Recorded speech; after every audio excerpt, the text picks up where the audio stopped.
Hello class, welcome to one of your first assignments. So again, I'm Mr. Schweitzer, the guy from the Zooms and the conferences. We're going to focus this lesson on this concept of relative density, all right? So to break that down, the term relative means compared to, all right? So my relative age to your age is that I am older. It doesn't necessarily say the number of my age or the number of your age. It just means that there's a difference in our age and we know that I'm older and you're younger. The second part of this word is density. So density really refers to whether something sinks or floats in another object.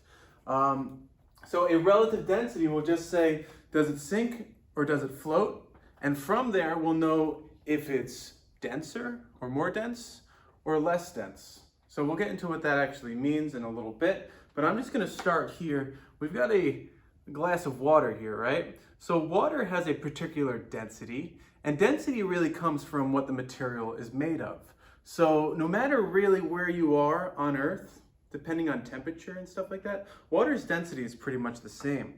So to start, I got a piece of foam here, and I'm just gonna place the foam in the water. So you may want to make a prediction here whether it's going to sink or whether it's going to float, and it's just foam, so try that out.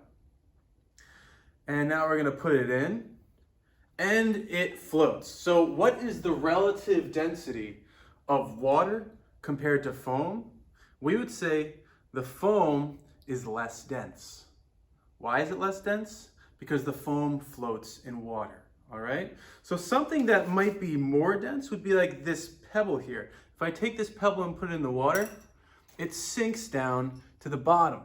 Because it sinks, the relative density of a rock compared to water, in this case, is that the rock is more dense than water. Now, this is two solid objects going into a liquid. What's gonna happen if we take two liquids, so we got our corn oil, and water. So if I put the water in this beaker first, so a certain amount of water in this beaker right there, and I let it sit, what's going to happen if I put the corn oil in the water? Will it sink or will it float? Let's try it out. So we got water in there first. Now I'm going to add some corn oil. And it kind of mixes in there, but look what happens.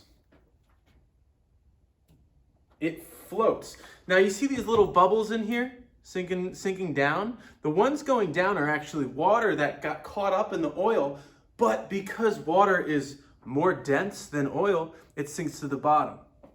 And because oil is less dense than water, it floats to the top. What happens if we do that in reverse? Let's make a prediction. I'm going to pour corn oil in the test tube first. And I want you to make a prediction about what will happen if I pour water in the beaker. Will the water sink to the bottom like it did in this first experiment? Or because we're adding it second, will it just sit on top of this next water? Of this oil. So let's try it out. We pour the water in. And let's give it a second to settle down. Density, relative density. It's nature's way of organizing liquids and gases. And not just liquids and gases, because we could also take a marble to see if it's more or less dense than water. So marbles are made of glass. And these tubes, test tubes, and this beaker here are made of glass as well. But they're holding it. So what happens if we put glass inside the liquid? Will it sink to the bottom? Will it sink and kind of sit between these two layers? Or will it float on the top? Oh, okay. So let's talk about all the densities here. We have three objects. We've got the marble, we've got water, and we've got the oil. Which object is the most dense?